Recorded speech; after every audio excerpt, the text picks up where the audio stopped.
Hello everyone, आपका स्वागत है। आज बात की जाएगी रेडियो एक्टिविटी के बारे में। मोस्ट इंपोर्टेंट क्वेश्चन देखने वाले हैं जो कि पीछे के एग्जामों में आए हुए हैं। सबसे पहले चलते हैं आज के मोटिवेशन पर। उठो जागो और तब तक मत रुको जब तक मंजिल प्राप्त नहीं हो जाए। तो फ्रेंड्स, इस मोटिवेशन को ध्यान में रखते हुए आप अपनी तैयारी को बेहतर से बेहतर बनाइए। चलो चलते हैं जो कि आज का आपका क्वेश्चन है रेडियो एक्टिविटी का मात्रक है, जिसका आंसर आपको देना है कमेंट बॉक्स में। इसका आंसर मिलेगा वीडियो के एंड में। अब जानते हैं रेडियो सक्रिय तत्व किसे कहते हैं, रेडियो सक्रिय एलिमेंट किसे कहते हैं।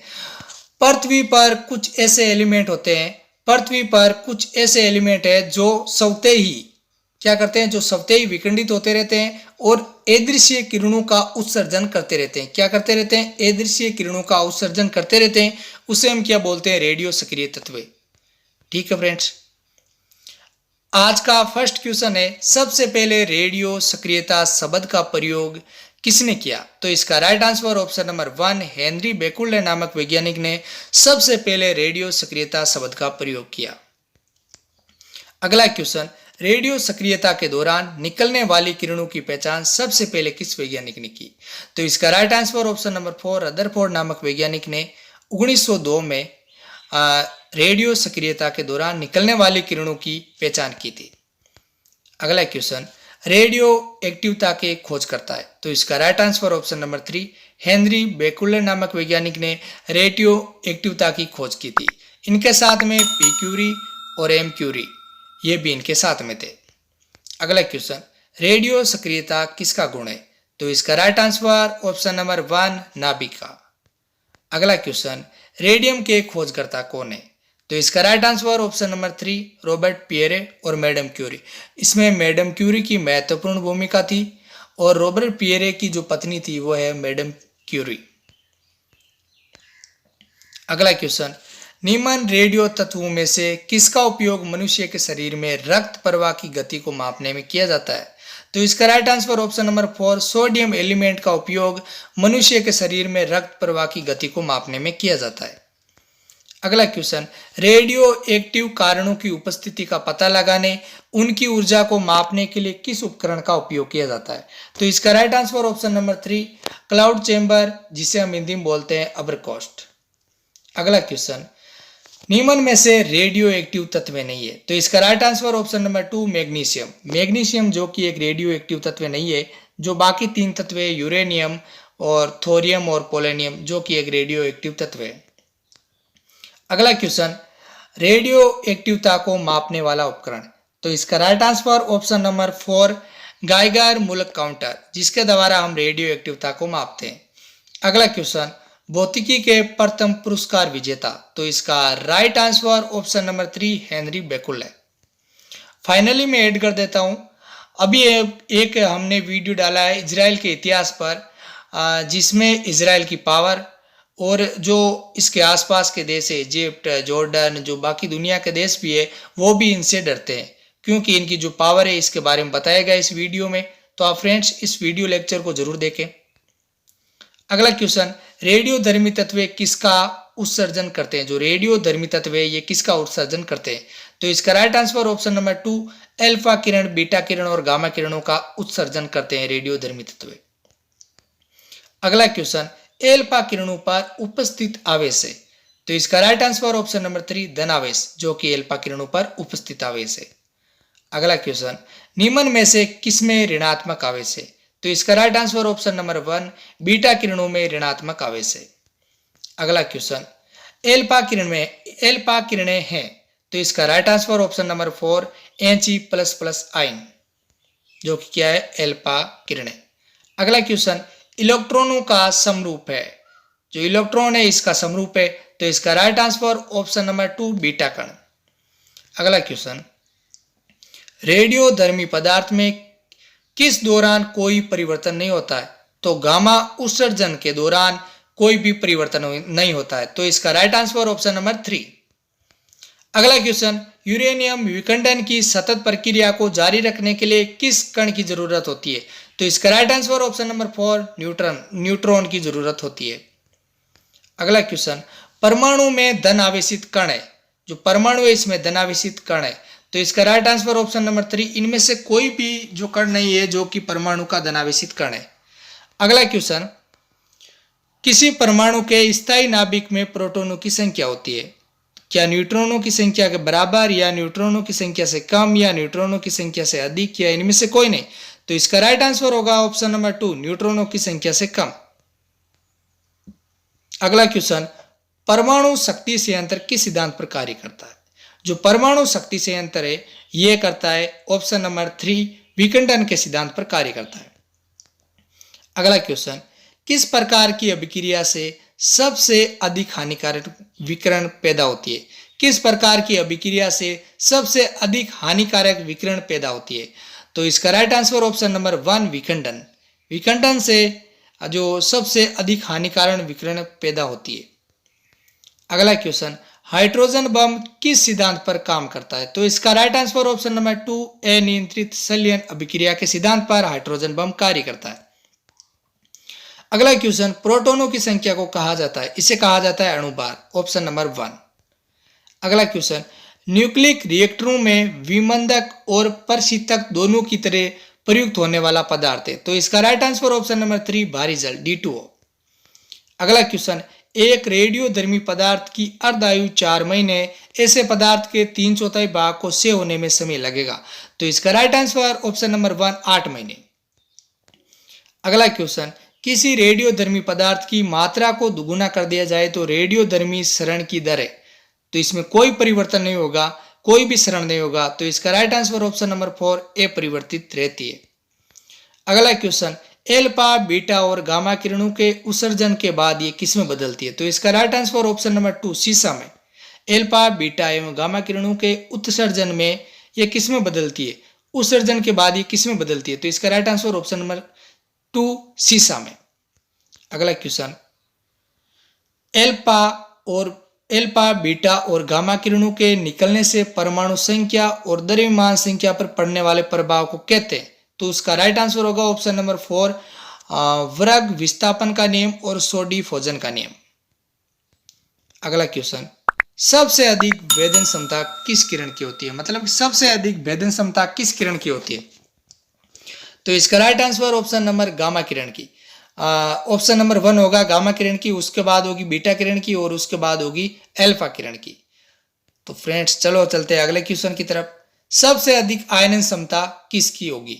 जो कौन सी किरण है उसकी आयनन क्षमता सबसे अधिक होगी।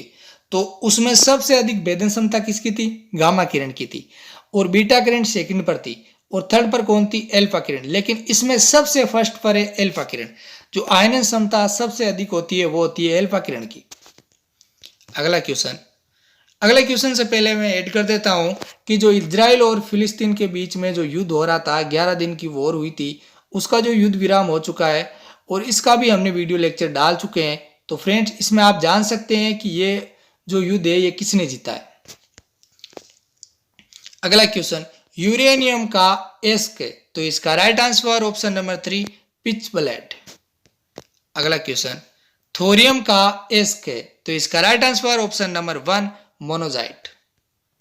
अगला क्वेश्चन, भारत में कौन से रेडियो एक्टिव पदार्थ के सबसे बड़े भंडार है? तो इसका right answer option number 3, thorium के।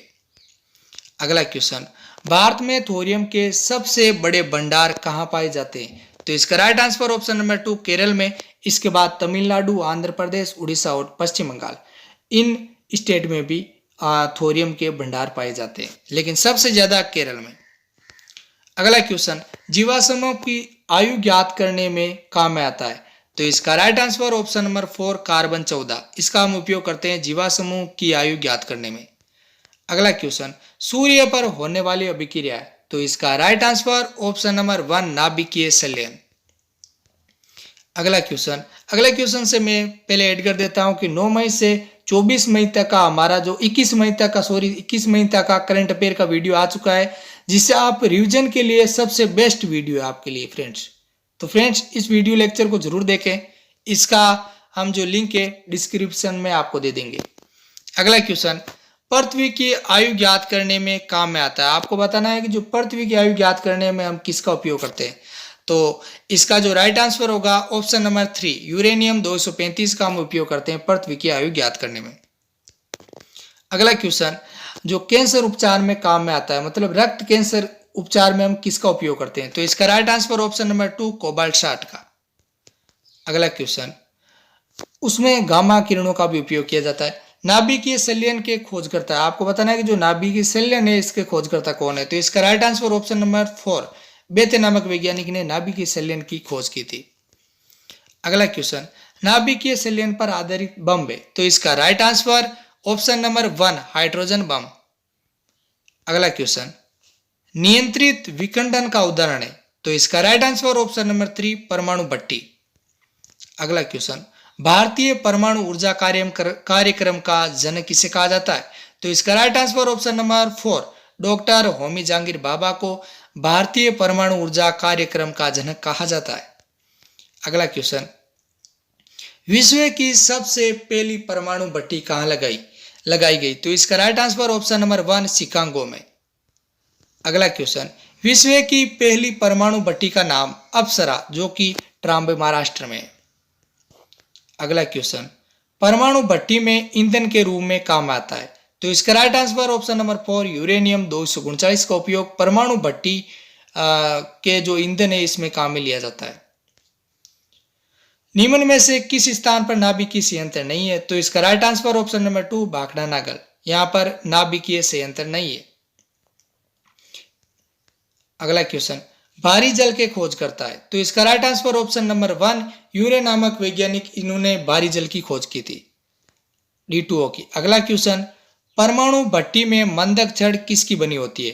तो इसका right answer option number 3 graphite की।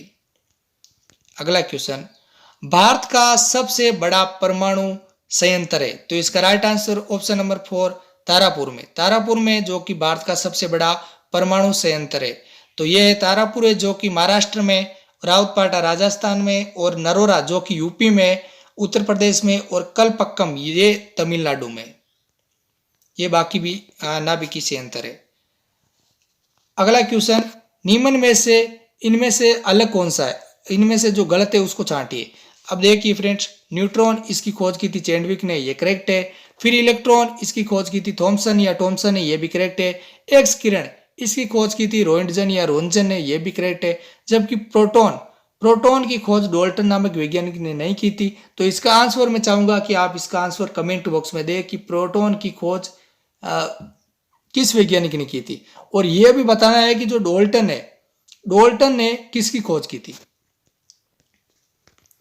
अगला क्वेश्चन, चेरोबिल दुर्घटना का संबंध किससे? आपको बताना है कि जो चेरोबिल दुर्घटना है इसका संबंध किससे? तो इसका राइट आंसर ऑप्शन नंबर 3 परमाणु दुर्घटना से। अगला क्वेश्चन, राष्ट्रीय विज्ञान दिवस का संबंध है, तो इसका right answer option number 1 doctor Ramanna से। डॉक्टर रमन जिन्होंने रमन प्रभाव दिया था, इनसे संबंधित है। अगला क्वेश्चन, परमाणु बम का खोजकर्ता किसे कहा जाता है? जो परमाणु बम है इसके खोजकर्ता किसे कहा जाता है? इसका राइट आंसर ऑप्शन नंबर 4 ओटोजन वैज्ञानिक ने परमाणु बम की खोज की थी। अगला क्वेश्चन, भारत में पहला परमाणु परीक्षण कब किया गया? जो भारत में पहला परमाणु परीक्षण है ये कब किया गया? तो इसका राइट आंसर ऑप्शन नंबर 2 18 मई 1974 को भारत में सबसे पहला जो परीक्षण किया गया था, यह किया गया था पोखरण में किया गया था, और इसका जो नाम रखा गया था वो नाम रखा गया था इस्माइली बुद्धा, और इसकी जो अध्यक्षता की थी वो की थी डॉक्टर रमन्ना ने, और उस टाइम भारत के जो प्रधानमंत्री थी वो थी इंदिरा गांधी। अगला क्वेश्चन, भारत ने 1998 के परमाणु बम परीक्षण को क्या नाम दिया? तो इसका right answer option number 3 operation शक्ति। ऑपरेशन शक्ति जो भारत में जो सेकंड परमाणु परीक्षण हुआ था इसका नाम था। अगला क्वेश्चन, भारत में परमाणु बम परीक्षण कहाँ किए गए? तो इसका राइट आंसर होगा ऑप्शन नंबर 1 पोखरण में, जो कि जैसलमेर में, और जैसलमेर जो कि राजस्थान में। अगला क्वेश्चन, 6 अगस्त 1945 को अमेरिका ने पहला परमाणु बम किस शहर पर गिराया था? तो इसका right answer option number 4 Hiroshima, और जो कि 9 अगस्त को गिराया गया था वो गिराया था नागासाकी पर। ये दोनों जो शहर है वो है जापान में। अगला क्वेश्चन, हाइड्रोजन बम की खोज करता है। आपको बताना है कि जो हाइड्रोजन बम है इसकी खोज किस वैज्ञानिक ने की। तो इसका right answer option number 1 Edward Teller ने। अब जानते हैं कि जो हमने फर्स्ट में आपको क्वेश्चन दिया था इसका आंसर, जो रेडियो एक्टिवता का मात्रक है। आपको बताना है कि जो रेडियो एक्टिवता है इसका मात्रक क्या है। तो इसका right answer option number 1 Curie. तो फ्रेंड्स, वीडियो लेक्चर को यहीं पर एंड करते हैं। चैनल को सब्सक्राइब, लाइक एंड शेयर भी कीजिए।